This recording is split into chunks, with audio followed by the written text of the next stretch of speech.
Hello, it's Ryan from 2minutetennis.net, and in this video, I'm going to show you a simple move. It's this move right there that you can copy from the Roger Federer forehand to help improve your forehand. And make sure you stick around till the end of this video because I'm going to show you how you can practice the Roger Federer lag forehand at home. Now, this video is courtesy of Essential Tennis. Thank you so much, Ian, for allowing me to use this video. Now, this topic is a little different than what I typically teach, but I've had some people asking for it, so I'm definitely going to make the video if you're asking for it. So here it is right here. All right, so Vic Braden called this the pre-stretch. A lot of people call it now the lag, but it's that move right there that is something that you can actually use to not necessarily get more power, but use a smaller swing and have the same amount of power than if you're someone who typically uses a swing that goes way behind you. You know, recently I've had some Zoom lessons where players went all the way back here, and I suggested that they actually drop the way Federer does. And let's check this out. When Federer turns on his forehand, he turns with both hands, right? You can see that tip of the racket is pointing up. At this point right here, though, he starts to drop the racket down, and when he drops the racket down, the tip of the racket is actually going to face off to his right. It's our left, but you can see where the tip of the racket is pointing. This is what's called dropping the racket on the outside of the hand. And then at this point, we'll say from here to here, the racket drops, right? So the racket drops this distance. So about halfway down, as the racket is dropping, that's when you see his shoulders start to rotate. So check this out. He begins dropping the racket, and there's not much happening with his shoulders. So look at his shoulder orientation. His shoulders are like this.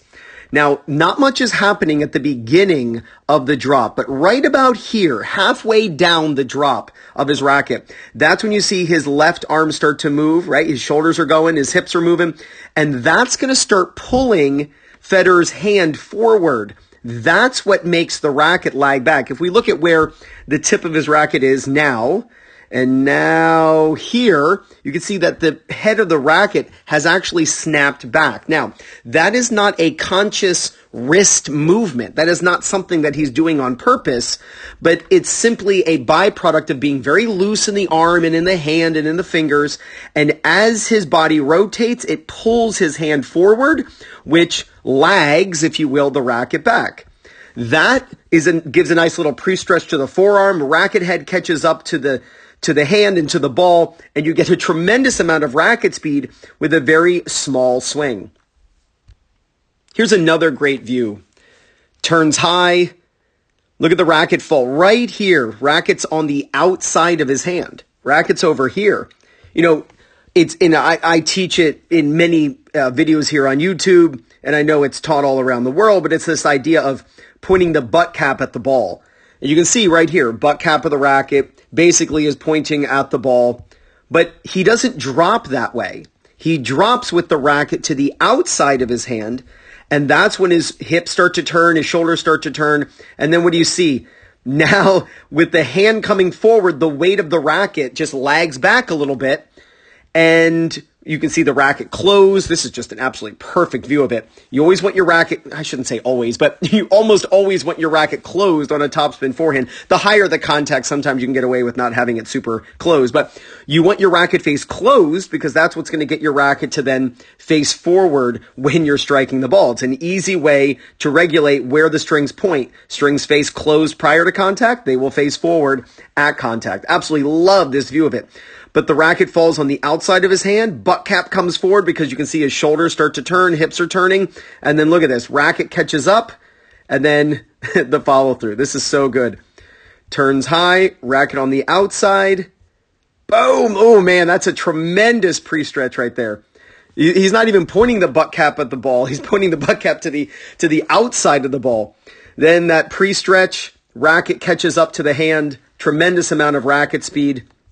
It's a great way to produce a ton of racket speed with a small swing. You can kind of tell he's not swinging super fast on this ball, but same idea. I think this last one because of the follow through. I'm a big fan of high follow throughs.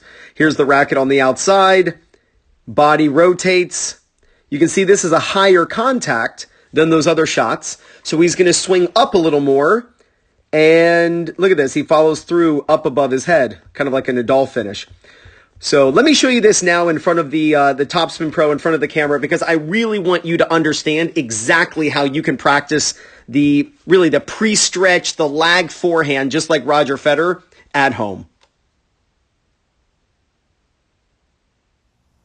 All right, so it's a beautiful sunny morning, and I'm ready to practice the Roger Federer forehand. The first thing is you got to have the right mentality of being super loose. This is an incredibly loose movement, and if you're really tight, you're not going to be able to accomplish the move that we're looking for. All right, so I've got the Topspin Pro. You got to get one of these, just so that you can practice anywhere, anytime, and have a big advantage over your opponents. I am an affiliate. You can check out my affiliate link in the description below. So I turn with both hands. I don't care if you got an Eastern, a semi-Western, or a full Western. Turn with both hands, and you can use this Roger Federer pre-stretch forehand no matter what grip you've got. Just be super loose. You're going to turn. Now, as you drop, here's the key. You want to drop with the racket tip pointing the same direction as your belly button. The butt of the racket is pointing where your back is facing. So you turn, and instead of dropping behind the hand, you can drop to the outside of the hand.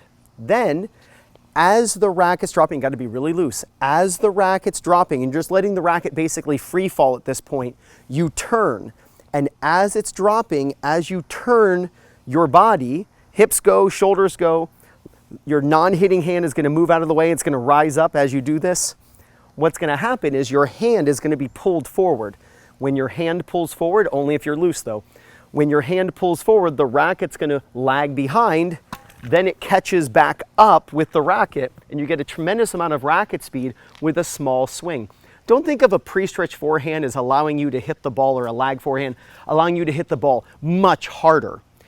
Think of it as being able to hit the ball just as hard with a much smaller swing. Now, I do know people who said they feel like they can now hit it faster with this lag, so I get that. But don't feel bad or think that something's wrong if you're not hitting the ball faster. But what you might feel is that you're hitting the ball just as fast as you always have with a smaller swing, which means what? You can handle faster balls, deeper balls, balls that have spin, faster serves. You can stand farther up inside, inside the baseline, get close to the baseline during the rally and not have to be so far back. So these are all really good things. Why don't we watch this from the side?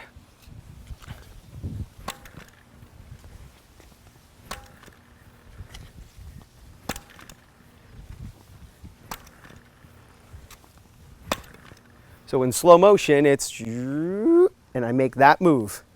And that's what turns the racket. Because I can't go to the ball like this. I can't go to the ball like that. So I'm moving my racket down in a position I don't want it to be in. But that body rotation moves the head of the racket back because my hand comes forward.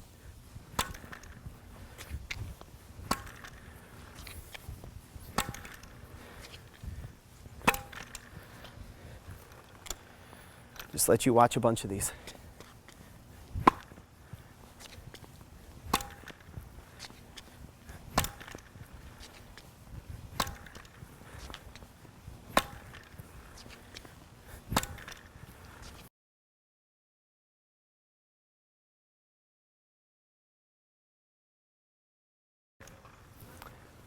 I don't want you to think that you have to hit a forehand this way.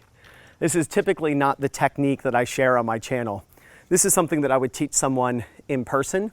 I would teach somebody this in a private Zoom lesson. I give Zoom lessons to people all around the world every week. I do about 10 a week. So if you'd like me to teach you personally, go to 2minutetennis.net and you can book a private Zoom lesson with me so I can personally fix your technique. But I just want you to be careful about trying this. What I mean by that is, I don't want you to think that this is the only way you have to hit a forehand. You can drop the racket down in the back like Serena. You can drop the racket down in the back like Del Potro, where they don't make this move. They just let the racket drop in the back. Butt cap is already pointing at the ball, and then they hit. But if you want to give this a try, I think it's important that you know how to do it. Learn to turn with both hands. Drop the racket on the outside of your hand. And as you're turning, or as you're dropping, you're going to turn your body, pulling the hand forward, weight of the racket lags back, and then swing. Give it a try, and you just might gain confidence, win more matches, and play much better tennis. This is Ryan Reedy from 2minutetennis.net. You got this.